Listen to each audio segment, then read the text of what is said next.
किसी ने क्या खूब कहा है कि आपके पास जो चीज़ नहीं है उसके लिए रोया मत करो, क्योंकि भगवान ने जो चीज़ आपको नहीं दी है कुछ सोच समझ कर ही दी होगी। नमस्कार दोस्तों, मैं हूँ हरीश। स्वागत करता हूँ आपका हरीश इंग्लिश के ऑफिशियल चैनल पर। एक बड़ी छोटी सी कहानी सुनाना चाहता हूँ जो आपको आपके जीवन में जो चीज़ नहीं है उसके लिए रोना नहीं है, ये सिखाई देंगे। बहुत पुरानी जापान की एक बात है। ओकायू नाम का 10 साल का एक लड़का था जिसमें जिद थी हर चीज़ को पूरी करने की। और एक बार वो ठान लेता है कि उसे कराटे सीखना है और अपने पापा से बहुत विनती करता है, बहुत परेशान करता है अपने पिता को, मुझे कराटे सीखनी ही है। अब ऐसे में उसके पिताजी उससे तंग होकर उसे कराटे क्लास में एडमिट कर ही देते हैं। और यहाँ पर उसका निगेटिव पॉइंट ये था कि उसका बायां हाथ नहीं था। उसका बायां हाथ बिल्कुल यहाँ से आर्म से कट गया था। अब ऐसे में वो अपने गुरुजी के पास जाता है, अपने गुरुजी से कहता है कि गुरुजी मुझे कराटे सिखाओ। और गुरुजी कहते हैं कि तुम क्या कर सकते हो।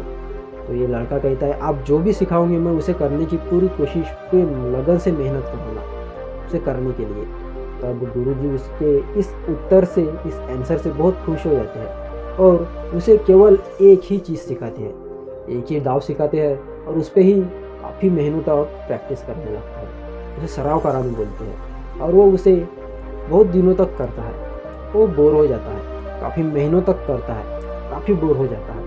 अब ऐसे में वो तंग होकर अपने गुरु के पास जाता है और कहता है कि गुरुजी आप इन सारे लड़कों को काफ़ी अच्छे अच्छे हाथ सिखा रहे हो, कराटे के काफ़ी बड़े बड़े हाथ सिखा रहे हो और मुझे केवल एक ही स्टंट पे, एक ही हाथ पे रोक रखा है और काफ़ी महीनों से मैं उसी पर प्रैक्टिस कर रहा हूँ। ऐसा क्यों? मुझे भी कोई नई चीज़ सिखाओ, मेरा भी मन कर रहा है अंदर से कुछ नई चीज़ सीखने का।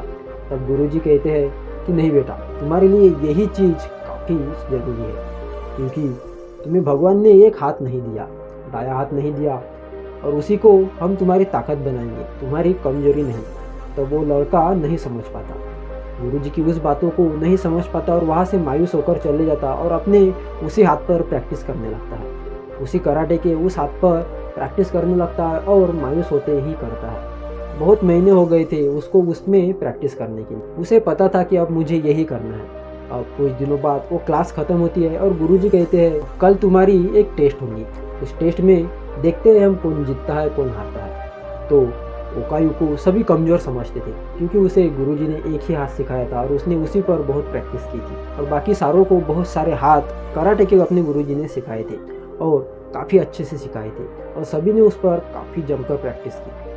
और दूसरे दिन अपने उस सराव के लिए तैयार हुए, क्लास में आए और गुरुजी ने सबको बताया कि आपको इसको हराना है, ओकायू नाम के लड़के को हराना है। तो ऐसे में सभी खुश हो जाते हैं। इस लड़के को जिसको गुरुजी ने केवल एक ही हाथ सिखाया है, इसको हराना कौन सी बड़ी बात है। तो सभी काफ़ी खुश होते हैं और उसमें से सबसे तगड़े लड़के को, सबसे ताकतवर और सबसे अच्छे लड़के को गुरुजी उसके सामने लोटते हैं और कहते हैं कि तुम्हें इससे युद्ध करना है, इसको तुम्हें हराना है। तब वो काफ़ी खुश था कि इसको हराना कोई बड़ी बात नहीं है। फिर भी उन दोनों का बहुत खतरनाक आमना सामना होता है। अब गुरुजी बहुत खुश होते हैं क्योंकि ओकायू पर कोई असर नहीं हो रहा था, क्योंकि उसका शरीर पूरा मजबूत बन गया था उस एक ही चीज़ की प्रैक्टिस से। तो ऐसे में वो लड़का इसको कमज़ोर पड़ता देख और शॉक होता है और ओवर कॉन्फिडेंस होता है और इस पर और अच्छे से प्रहार करने लगता है। तब ओकायू इसके उसी क्षण का इंतज़ार कर रहा था जब ये ओवर कॉन्फिडेंस हो जाए और ये इस पर हमला कर दे। और तब ओकायू उस पर वही चीज़ से हमला करता है जिस पर उसने काफ़ी महीनों से प्रैक्टिस की, सराव किया, और उसके एक ही वार से ओकायू उसको ढेर कर देता है और ये ओकायू नाम का लड़का जीत जाता है।